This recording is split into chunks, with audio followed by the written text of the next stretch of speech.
Good afternoon. Before discussing today's meeting, let me comment briefly on recent developments in the banking sector. Conditions in that sector have broadly improved since early March, and the U.S. banking system is sound and resilient. We will continue to monitor conditions in the sector. We're committed to learning the right lessons from this episode, and will work to prevent events like these from happening again. As a first step in that process, last week we released Vice Chair for Supervision Barr's review of the Federal Reserve's supervision and regulation of Silicon Valley Bank. The review's findings underscore the need to address our rules and supervisory practices to make for a stronger and more resilient banking system, and I'm confident that we will do so.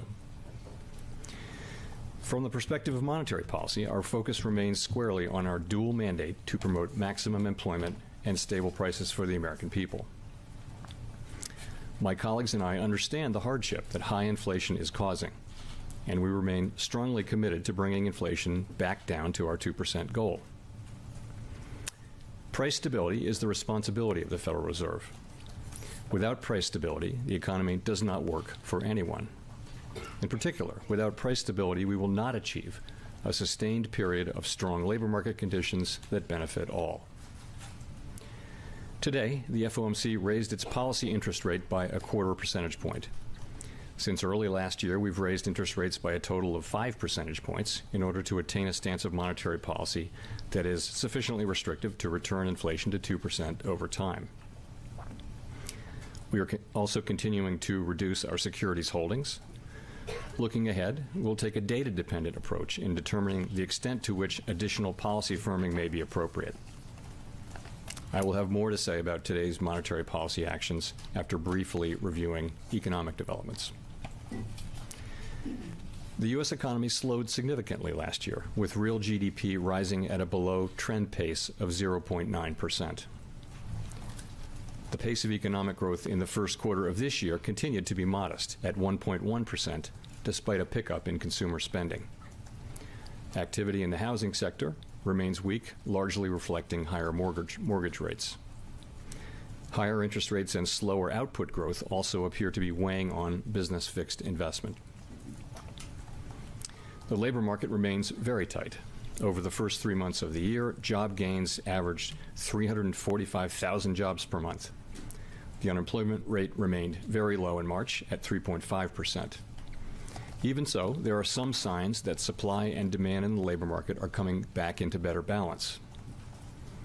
The labor force participation rate has moved up in recent months, particularly for individuals aged 25 to 54 years. Nominal wage growth has shown some signs of easing, and job vacancies have declined so far this year. But overall, labor demand still substantially exceeds the supply of available workers. Inflation remains well above our longer-run goal of 2%. Over the 12 months ending in March, total PCE prices rose 4.2%. Excluding the volatile food and energy categories, core PCE prices rose 4.6%. Inflation has moderated somewhat since the middle of last year. Nonetheless, inflation pressures continue to run high, and the process of getting inflation back down to 2% has a long way to go. Despite elevated inflation, longer-term inflation expectations appear to remain well anchored, as reflected in a broad range of surveys of households, businesses, and forecasters, as well as measures from financial markets. The Fed's monetary policy actions are guided by our mandate to promote maximum employment and stable prices for the American people. My colleagues and I are acutely aware that high inflation imposes significant hardship as it erodes purchasing power, especially for those least able to meet the higher costs of essentials like food, housing, and transportation. We are highly attentive to the risks that high inflation poses to both sides of our mandate, and we are strongly committed to returning inflation to our 2% objective. At today's meeting, the committee raised the target range for the federal funds rate by 1/4 percentage point, bringing the target range to 5 to 5.25%. And we're continuing the process of significantly reducing our securities holdings. With today's action, we have raised interest rates by 5 percentage points in a little more than a year. We are seeing the effects of our policy tightening on demand in the most interest rate sensitive sectors of the economy, particularly housing and investment. It will take time, however, for the full effects of monetary restraint to be realized, especially on inflation. In addition, the economy is likely to face further headwinds from tighter credit conditions. Credit conditions had already been tightening over the past year or so in response to our policy actions and a softer economic outlook. But the strains that emerged in the banking sector in early March appear to be resulting in even tighter credit conditions for households and businesses. In turn, these tighter credit conditions are likely to weigh on economic activity, hiring, and inflation. The extent of these effects remains uncertain. In light of these uncertain headwinds, along with monetary policy restraint we've put in place, our future policy actions will depend on how events unfold. In determining the extent to which additional policy firming may be appropriate to return inflation to 2% over time, the committee will take into account the cumulative tightening of monetary policy, the lags with which monetary policy affects economic activity and inflation, and economic and financial developments. We will make that determination meeting by meeting based on the totality of incoming data and their implications for the outlook for economic activity and inflation. And we are prepared to do more if greater monetary policy restraint is warranted. We remain committed to bringing inflation back down to our 2% goal and to keep our longer-term inflation expectations well anchored. Reducing inflation is likely to require a period of below-trend growth and some softening of labor market conditions. Restoring price stability is essential to set the stage for achieving maximum employment and stable prices over the longer run. To conclude, we understand that our actions affect communities, families, and businesses across the country. Everything we do is in service to our public mission. We at the Fed will do everything we can to achieve our maximum employment and price stability goals. Thank you. I look forward to your questions. Thanks, Gina. Hi, Gina Smilik, New York Times. Thanks for taking our questions. I wonder if you could tell us whether we should read the statement today as a suggestion that the committee is prepared to pause interest rate increases in June. And I also wonder if the Fed staff has in any way revised their forecast for a mild recession from the March minutes. And if so, what a recession like what they're envisioning would look and feel like when it comes to, for example, the unemployment rate. So, taking your question, of course, today our decision was to raise the federal funds rate by 25 basis points. A decision on a pause was not made today. You will have noticed that in the statement from March, we had a sentence that said the committee anticipates that some additional policy firming may be appropriate. That sentence is not in the statement anymore. We took that out, and instead we're saying that in determining the extent to which additional policy firming may be appropriate to return inflation to 2% over time, the committee will take into account certain factors. So that's a meaningful change that we're no longer saying that we anticipate. And so we'll be driven by incoming data, meeting by meeting, and we'll approach that question at the June meeting. So the staff's forecast is so. Let me start by saying that that's not my own most likely case, which is really that the economy will continue to grow at a modest rate this year. And I think that's so different people in the committee have different forecasts. That's my own assessment of the most likely path. Staff produces its own forecast, and it's independent of the forecasts of the participants, which include the governors and the Reserve Bank presidents, of course. And we think this is a healthy thing, that the staff is writing down what they really think. They're not especially influenced by what the governors think, and vice versa. The governors are not taking what the staff says and just writing that down. So it's actually good that the staff and individual participants can have different perspectives. So broadly, the forecast was for a mild recession, and by that I would characterize as one in which the rise in unemployment is smaller than has been typical in modern era recessions. I wouldn't want to characterize the staff's forecast for this meeting. We'll leave that to the minutes, but broadly similar to that. Rachel. Thank you, Chair Powell. Rachel Siegel from the Washington Post. Thanks for taking our questions. I'm wondering if you can talk about the account of possible effects of a debt limit standoff. You've said repeatedly that the ceiling must be raised, but do you see any economics effects of even getting close to a default, and what type of situation would that look like? So I wouldn't want to speculate specifically, but I will say this. These are fiscal policy matters, for starters, and they're for Congress and the administration, for the elected parts of the government to deal with, and they're really consigned to them. From our standpoint, I would just say this. It's essential that the debt ceiling be raised in a timely way so that the U.S. government can pay all of its bills when they're due. A failure to do that would be unprecedented.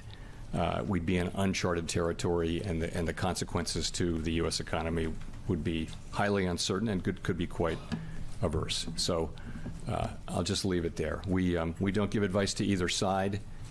We just would point out that it's very important that this be done. And the other point I'll make about that, though, is that no one should assume that the Fed can protect the economy from the potential, short and long-term effects of a failure to pay our bills on time. It would be so uncertain that it's just as important that we never get to a place where we're actually talking about or even having a situation where the U.S. government's not paying its bills. And just to follow up, was discussion around the uncertainty of a possible standoff, did that affect today's monetary policy decision at all? I wouldn't say that it did. It was, of course, it's something that came up. We talk a lot about risks to the outlook, and that come up. A number of people did raise that as a risk to the outlook. I wouldn't say that it was important in today's monetary policy decision yet. Steve. Mr. Chairman, thank you. Steve Leisman, CNBC. Can you tell us what the Federal Reserve Board did in the wake of that February presentation where you were informed that Silicon Valley Bank and other banks were experiencing interest rate risks? And can you tell me what supervisory actions you've done in the wake of the recent bank failures to make sure that banks are currently appropriately managing interest rate risk? And kind of part three, but it's all the same question here. Do you still think this separation principle, that monetary policy and supervision can be handled with different tools? Thank you. Sure. So the February 14th presentation, I didn't remember it very well, but now, of course, I've gone back and looked at it very carefully. I did remember it. And what it was a general presentation. It was an informational briefing of the whole board, the entire board. I think all members were there. And it was about interest rate risk in the banks and lots of data. And there was one page on Silicon Valley Bank which talked about the amount of losses mark-to-market losses they had in their portfolio. There was nothing in it about, that I recall anyway, about the risk of a bank run. So it was, I think the takeaway was they were going away to do an assessment, a horizontal assessment of banks. It wasn't it wasn't presented as an urgent or alarming situation. It was presented as an informational, non-decisional kind of a thing, and I thought it was a good presentation, and as I said, did remember it. In terms of what we're doing, of course, I think banks themselves many banks are now are attending to liquidity and taking opportunity now, really since the events of early March, to build liquidity. You asked about the separation principle. Like so many things, it's very useful. But ultimately, it has its limits. I mean, I think in this particular case, we have found that the monetary policy tools and the financial stability tools are not in conflict. They're working well together. We've used our financial stability tools to support banks through our lending facilities, and at the same time, we've been able to use our monetary policy tools to foster maximum employment and price stability. Mr. Chairman, I'm sorry. I don't mean to be argumentative, but the staff report said SVB has significant interest rate risk. It said interest rate risk measurements failed at SVB, and it said banks with large unrealized losses face significant safety and soundness risk. Why was that not alarming? Well, I mean, I didn't say it wasn't alarming. It was they're pointing out something that they're working on and that they're on the case. That I'm not sure whether they mentioned. I think they did actually. They mentioned that they had taken regulatory action, or supervisory action in the form of matters requiring attention. So I think that was also in the presentation. I think it was to say, yes, this is a bank, and there are many other banks that are experiencing these things, and we're on the case. Thank you. Go to Victoria. Hi, Chair Powell. I wanted to ask, obviously, with the recent bank turmoil, we've seen multiple banks buy other banks, and I was just curious whether you think that further consolidation in the banking sector would increase or decrease financial stability, and whether you have any concerns about the biggest bank in the U.S. Getting even larger. So, we certainly don't, and I don't have an agenda to further consolidate banks. Consolidation has been a factor in the U.S. banking industry really since interstate banking, and before that even. It goes back more than 30 years. When I was in the government a while back, I think there were 14,000 banks. Now there are 4,000 and change. So that's going on. I personally have long felt that having small, medium, and large-sized banks is a great part of our banking system. The community banks serve particular customers very well. Regional banks serve very important purposes, and the various kinds of GSIBs do as well. So I think it's healthy to have a range of different kinds of banks doing different things. I think that's a positive thing. Is it a financial? So I would just say, in terms of J.P. Morgan buying First Republic, the FDIC really runs the process of closing and selling a closed bank completely. That is their role, so I really don't have a comment on that process. As you know, there's an exception to the deposit cap for a failing bank. So it was legitimate, and I think the FDIC, I believe, is bound by law to take the bid that is the least cost bid. So I would assume that's what they did. So, but do you have any concerns about the fact that they're getting larger in general? So I think it's probably good policy that we don't want the largest banks doing big acquisitions. That is the policy, and but this is an exception for a failing bank, and I think it's actually a good outcome for the banking system. It also would have been a good outcome for the banking system had one of the regional banks bought this company, and that could have been the outcome. But ultimately, we have to follow the law in our agencies, and the law is it goes to the least cost bid. Let's go to Colby. Thank you. Colby Smith with the Financial Times. At the March meeting, you mentioned that a tightening of credit conditions from the recent bank stress could be equal to one or more rate increases. So given developments since then, how has your estimate changed? Yeah, I think I followed that up by saying it's quite impossible to have a precise estimate of the words to that effect. But in principle, that's the idea. When we've been raising interest rates, and that raises the price of credit, and that, in a sense, restricts credit in the economy, working through the price mechanism. And when banks raise their credit standards, that can also make credit tighter in a kind of broadly similar way. It isn't possible to make a kind of clean translation between one and the other, although firms are trying that, and we're trying it. But ultimately, we have to be honest and humble about our ability to make a precise assessment. So it does complicate the task of achieving, a sufficiently restrictive stance. But I think conceptually, though, we think that interest rates, in principle, we won't have to raise rates quite as high as we would have had this not happened. The extent of that is so hard to predict because we don't know how persistent these effects will be. We don't know how large they'll be and how long they'll take to be transmitted. But that's what we'll be watching carefully to find out. Just to quickly follow up, what does it suggest about the scope for the committee to pause rate increases perhaps as early as next month, even if the data remains strong then, if it's having some kind of substitute effect? This is just something that we have to factor in as we want to find ourselves. So I guess I would say it this way. The assessment of the extent to which additional policy firming may be appropriate is going to be an ongoing one, meeting by meeting, and we're going to be looking at the factors that I mentioned that are listed in the statement, the obvious factors. That's the way we're going to be thinking about it. That's really all we can do. As I say, it does complicate. We have, a broad understanding of monetary policy. Credit tightening is a different thing. There's a lot of literature on that, but translating it into rate hikes is uncertain. Let's say it adds even further uncertainty. Nonetheless, we'll be able to see what's happening with credit conditions, what's happening with lending. There's a lot of data on that, and we'll factor that into our decision making.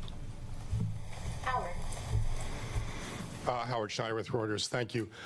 So noting that the statement dropped the reference to sufficiently restrictive, I was wondering, given your baseline outlook, whether you feel this current rate of 5 to 5.25% is in fact sufficiently restrictive. So that's going to be an ongoing assessment. We're going to need data to accumulate on that.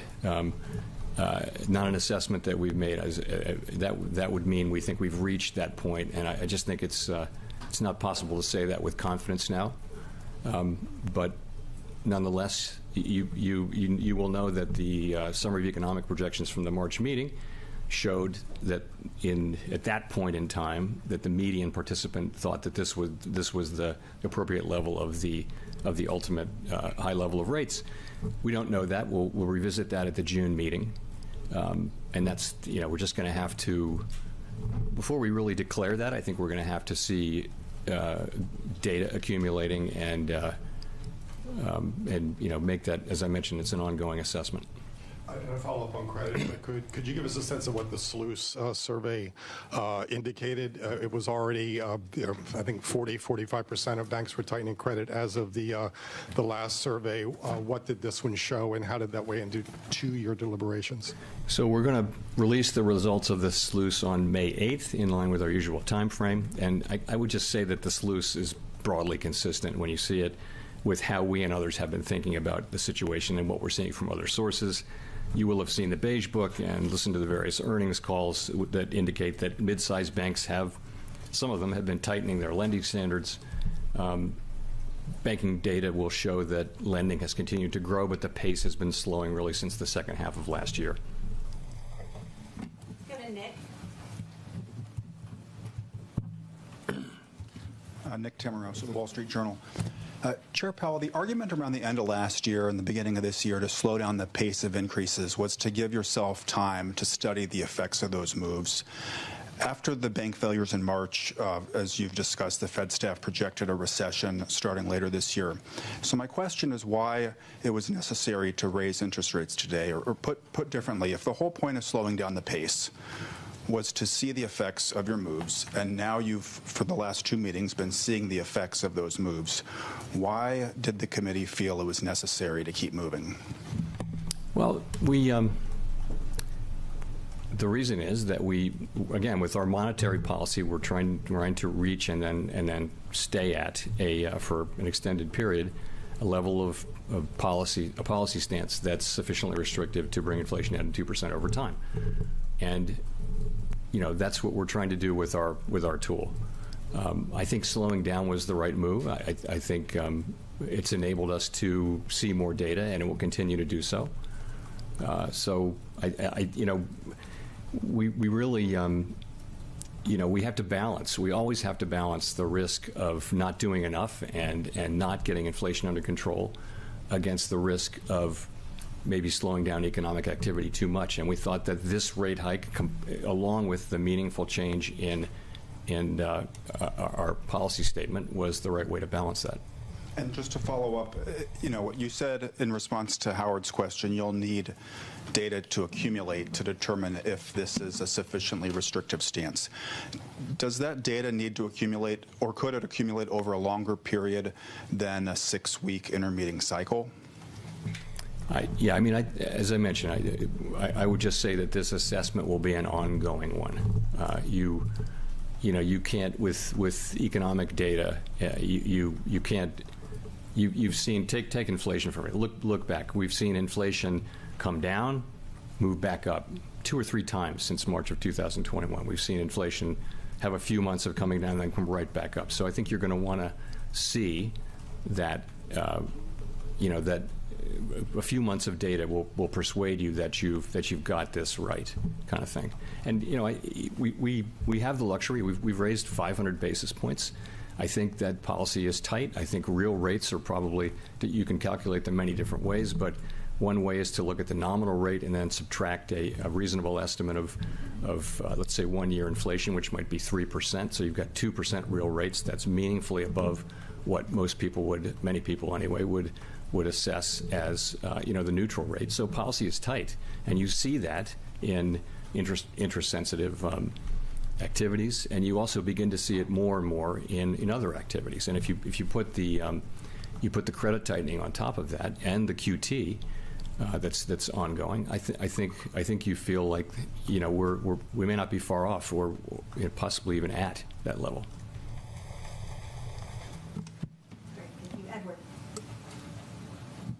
Thank you very much, Chair Powell. Edward Lawrence with Fox Business. So if the Federal Reserve gets down to the 3% inflation, as the projections show at the end of this year, or close to it, would it be okay for you for a prolonged period of 3% inflation and hoping for some outside event to move down to 2% target? I think we're always going to have 2% as our target. We're always going to be focusing on getting there. Would you be okay with a prolonged 3%? Let me just say that's not what we're looking for. We're looking for inflation going down to 2% over time. I mean, that's not a question that's in front of us, and it would depend on so many other things. But ultimately, we're not looking to get to 3% and then drop our tools. We have a goal of getting to 2%.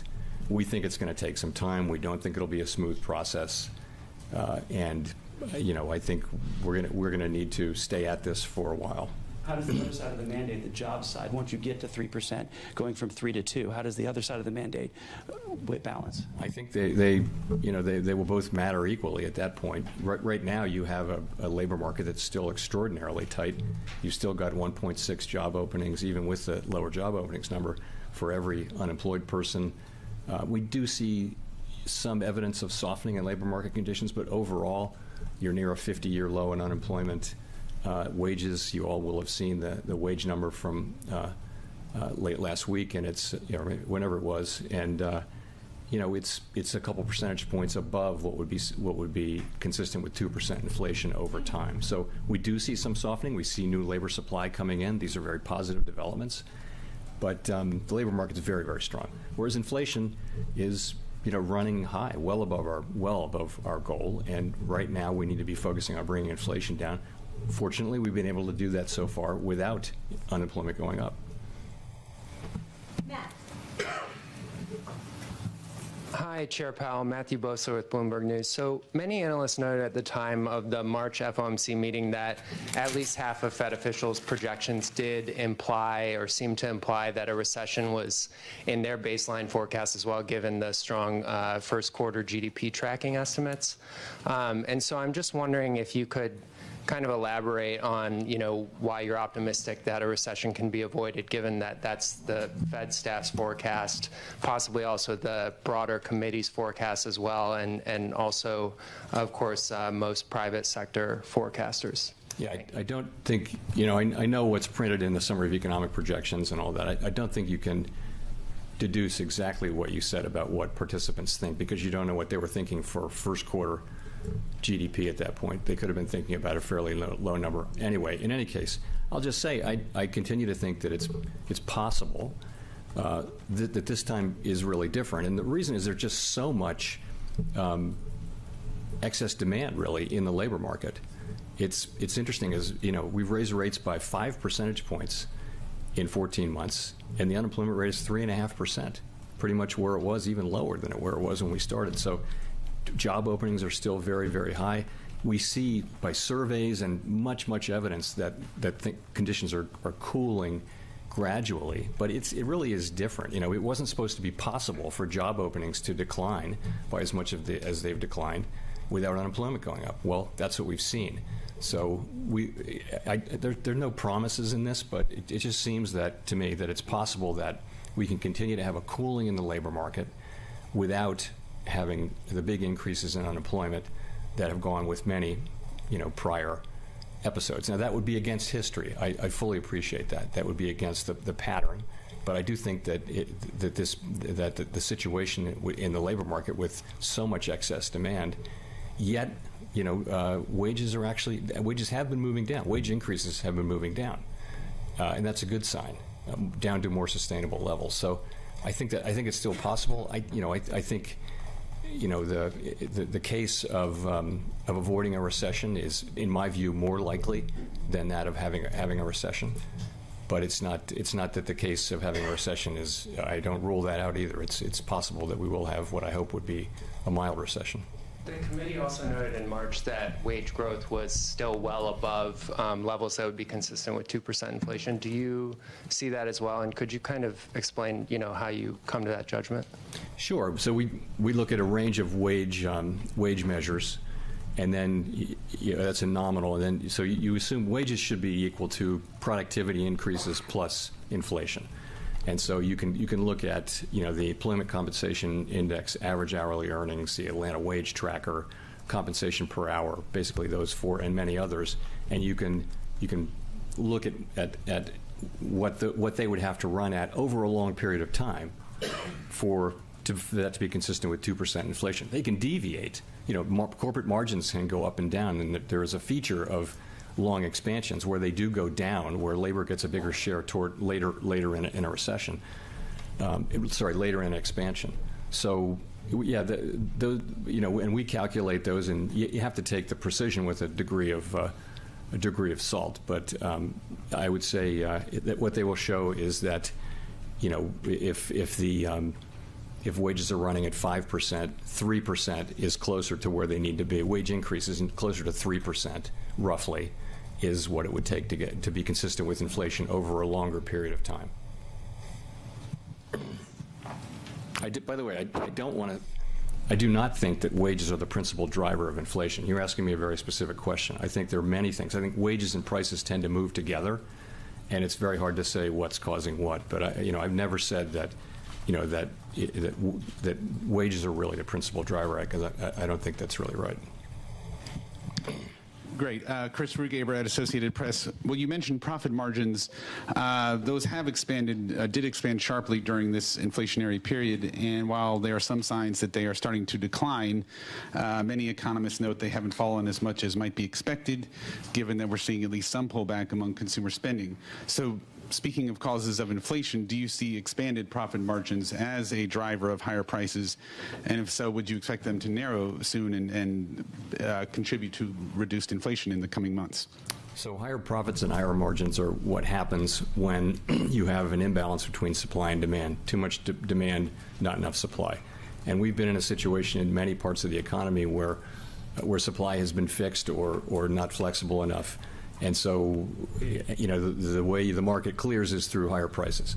So I think as goods pipelines have gotten, back to normal, so that we don't have the long waits and the shortages and that kind of thing, I think you will see inflation come down, and you'll see corporate margins coming down as a result of a return of full competition, where there's enough supply to meet demand, and then you're really back to full competition. That would be the dynamic I would expect. Michael McKee from Bloomberg Radio and Television. Can you tell us something about what your policy reaction function is, your policy framework is going forward? When you look at the economy at the next meeting, are you looking at incoming data, which is by definition backward looking? Are you going to be forecasting what you think is going to happen? Are you ruling out the rate cuts that the market has priced in? I didn't catch the last part. Ruling. Markets have priced in rate cuts by the end of the year. Do you rule that out? Okay, I got it. So what are we looking at? I mean, we look at a combination of data and forecasts. Of course, the whole idea is to create a good forecast based on what you see in the data. So we're always looking at both, and it'll be the obvious things. It'll be readings on inflation. It'll be readings on wages, on economic growth, on the labor market, and all of those many things. I think a particular focus for us going now over the past 6-7 weeks now, and going forward, is going to be what's happening with credit tightening. Are small and medium-sized banks tightening credit standards, and is that having an effect on loans, on lending? And so we can begin to assess how that fits in with monetary policy. That'll be an important thing. We'll be looking at everything. It's, again, I would just point out, we've raised rates by 5 percentage points. We are shrinking the balance sheet. And now we have credit conditions tightening, not just in the normal way, but perhaps a little bit more due to what's happened. And we have to factor all of that in and make our assessment of, of whether our policy stance is sufficiently restrictive. And we have to do that in a world where policy works with long and variable lags. So this is challenging, but we will make our best assessment, and that's what we'll be thinking. What about the idea of rate cuts? Yeah, so we on the committee have a view that inflation is going to come down, not so quickly, but it'll take some time. And in that world, if that forecast is broadly right, it would not be appropriate and to cut rates, and we won't cut rates. If you have a different forecast, and markets have been from time to time pricing in quite rapid reductions in inflation, we'd factor that in. But that's not our forecast, and of course the history of the last 2 years has been very much that inflation moves down. Particularly now, if you look at non-housing services, it really hasn't moved much, and it's quite stable. And so we think we'll have to. Demand will have to weaken a little bit, and labor market conditions may have to soften a bit more to begin to see progress there. And again, in that world, it wouldn't be appropriate for us to cut rates. Courtney? Courtney Brown from Axios. I'm curious how you view the role of the overnight reverse repo facility in the context of the current banking stress. Do you think it's contributing to the stress by making it more attractive for money market funds to compete with banks for deposits?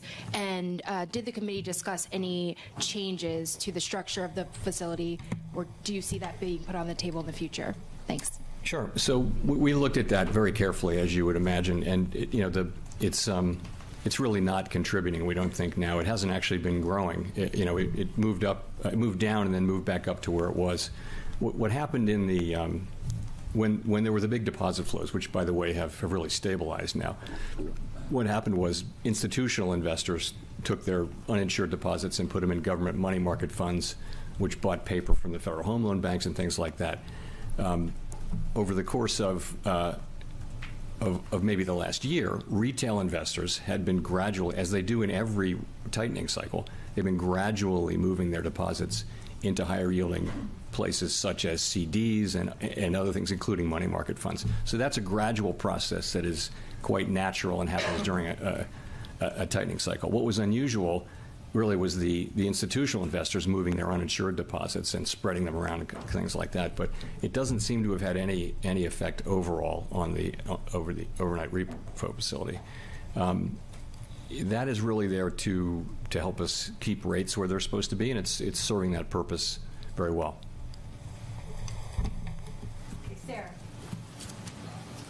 Sarah Ewald-Weiss, CBS News. I want to go back to the debt ceiling for a moment. I know you talked about that in terms of fiscal policy, but can you just speak towards what the impact of a default would mean for Americans across the country, the markets, and borrowing? Yeah, I would just say it's. I don't really think we should be. We shouldn't even be talking about a world in which the U.S. doesn't pay its bills. It just shouldn't be a thing. And again, I would just say we don't. No one should assume that the Fed can really protect the economy and the financial system and our reputation globally from the damage that such an event might inflict. Scott.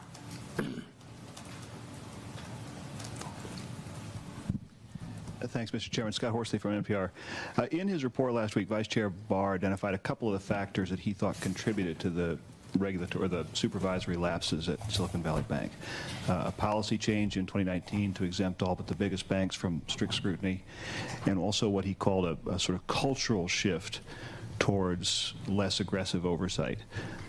You were here in 2019. Do you share that view, and what would it take to get the stronger oversight that you and he said in your release would be necessary? So I didn't take part in creating the report or doing the work, but I have read it, of course, and I find it persuasive. I mean, I would say it this way. A large bank, not a very large bank, a large bank failed quite suddenly and unexpectedly in a way that threatened to spread contagion into the financial system. I think the only thing that I'm really focused on is to understand what went wrong, what happened, and identify what we need to do to address that. Some of that it may just have been technology evolving. We have to keep up with all that, but some of it may be our policies and supervisory and regulatory, whatever. What our job is now is identify those things and implement them, and that's kind of the only thing I care about is. And I feel like I am accountable for doing everything I can to make sure that happens.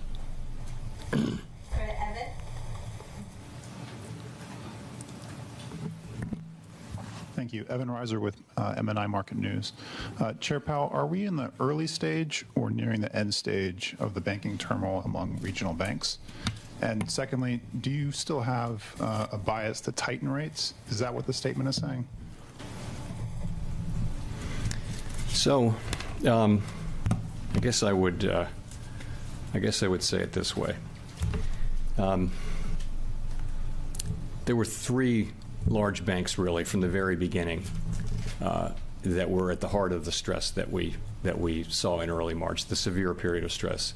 Those have now all been resolved, and all the depositors have been protected. I think that the resolution and sale of First Republic kind of draws a line under that period is an important step toward drawing a line under that period of severe stress. Okay, I also think we are very focused on what's happening with credit availability, particularly with what you saw in the beige book, and you will see in the sluice is small and medium-sized banks who are feeling that they need to tighten credit standards, build liquidity. What's going to be the macroeconomic effect of that? More broadly, we will continue to very carefully monitor what's going on in the banking system, and we'll factor that assessment into our decisions in an important way going forward. Okay, Greg. Thank you, Fed Chairman. Greg Robb from Market Watch. I just wondered if you've done any reflection on your own actions during this crisis and leading up to it over the since you've been Fed Chairman. I think I've heard you say a couple of times that you deferred to the Vice Chair for supervision. Do you think that was the right way to go about this? And comments on that. Thank you. Sure. So let me say, first of all, I've been chair of the board for 5+ years now, and I fully recognize that we made mistakes.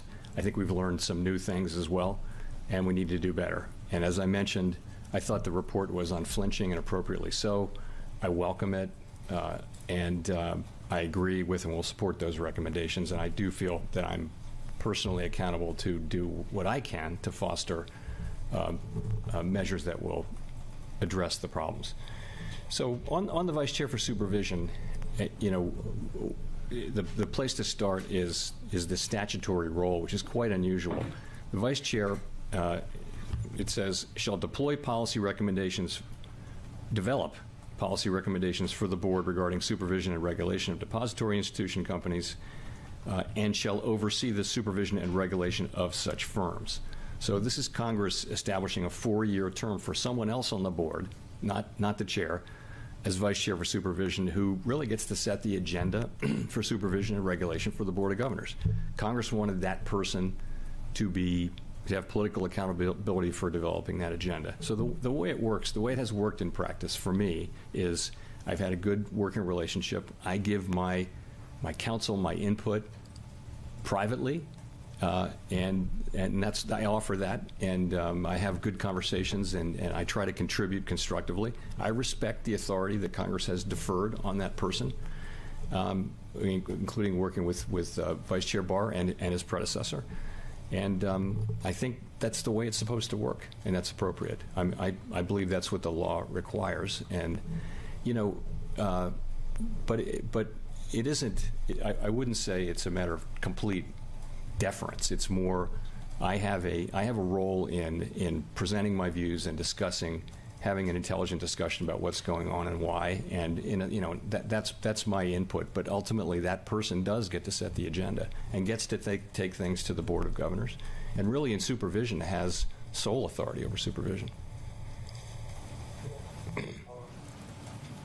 Just wondered if you had any regrets, or was there anything that, decisions that maybe you regret now in light of what's happened? I've had a few. Sure. I mean, who doesn't look back and think that you could have done things differently? But honestly, you don't get to do that. Again, my focus is on control the controllable. As one of my great mentors used to always say, control the controllable. What we control now is make a fair assessment, learn the right lessons, figure out what the fixes are, and implement them. And I think that Vice Chair Barr's report is an excellent first step in that, but we've got to follow through.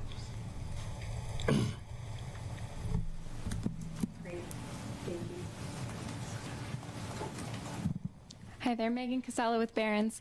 Did the possibility of pausing at this meeting come up at all, and how seriously was that considered? I'm curious if you can give us any color as to whether there were any initial concerns about raising rates again, or what those discussions entailed. So support for the 25 basis point rate increase was very strong across the board. I would say there are a number of people, and you'll see this in the minutes. I don't want to try to do the head count in real time, but people did talk about pausing, but not so much at this meeting. There's a sense that we're much closer to the end of this than to the beginning. That, as I mentioned, if you add up all the tightening that's going on through various channels, we feel like we're getting close, or maybe even there. But that, again, that's going to be an ongoing assessment, and we're going to be looking at those factors that we listed in to determine whether there's more to do. I'm curious too how to interpret that and the changes to the statement. Is the bar higher now to raise rates at the next meeting, or would a strong jobs report or inflation print be enough to push the Fed to tighten again? I don't want to. I couldn't really say. I just think I think we've moved a long way fairly quickly, and I think we can afford to look at the data and make a careful assessment. And we'll go to Nancy for the last question. Hi, Chair Powell. Nancy Marshall-Genzer with Marketplace. You mentioned a few times about the lessons you learned from the banking crisis, that you would learn the right lessons. What are those lessons? Well, I just would start with something that's changed, really, which is the run on Silicon Valley Bank was out of keeping with the speed of runs through history. And that now needs to be reflected in some way in regulation and in supervision. We know now that we know it's possible. I think no one thought that was possible. No one had. I'm not aware of anybody thinking that this could happen quite so quickly. So I think that that will play through. It will be up to Vice Chair Barr to really take the lead in designing the ways to address that. But I think that's one thing. I guess I would just say that then that we're going to revisit. It's pretty clear to me anyway. It's clear that we need to strengthen both supervision and regulations for banks of this size, and I'm thinking that we're on track to do that as well.